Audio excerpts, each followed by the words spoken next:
亲啊，继续要来看这个中资企业，也就是中国有来投资的企业，长期伫台湾为半导体人才，佮企图要来暗砍身份，伫台湾设分公司。即摆有8间的企业，互地检署来搜索，早暝有58人去互约谈，后续会用违反着两岸人民关系条例罪来移送侦办。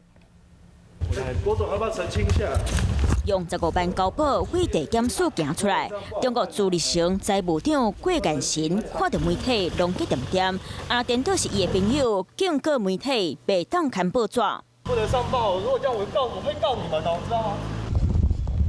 新源在台负责人兼准裁头压价低，10万块交保了后，人看起来真忝。中资企业长期伫咧台湾学半导体相关人才。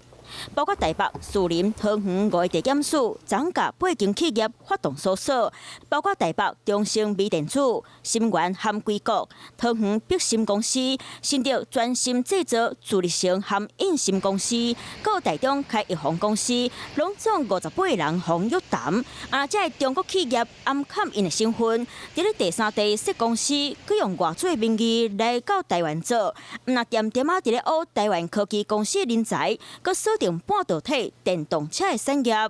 本局将持续配合其他权责单位，全力反制中共对台挖角窃密的不法行为，要全力防堵台湾科技产业受害，但类似事件不断上演，法律漏洞问题又在哪？假借外资、港资的名义来台湾投资，对于技术输出的管制、窃取营业秘密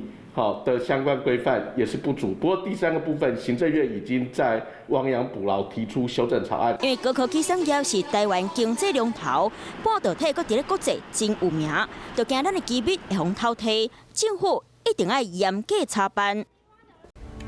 我是陈雅玲，想要跟我一起从零掌握天下事吗？赶紧按下华视新闻 YouTube 频道的订阅按钮，开启小铃铛，跟我一起探讨公共议题，给您最专业的华视新闻。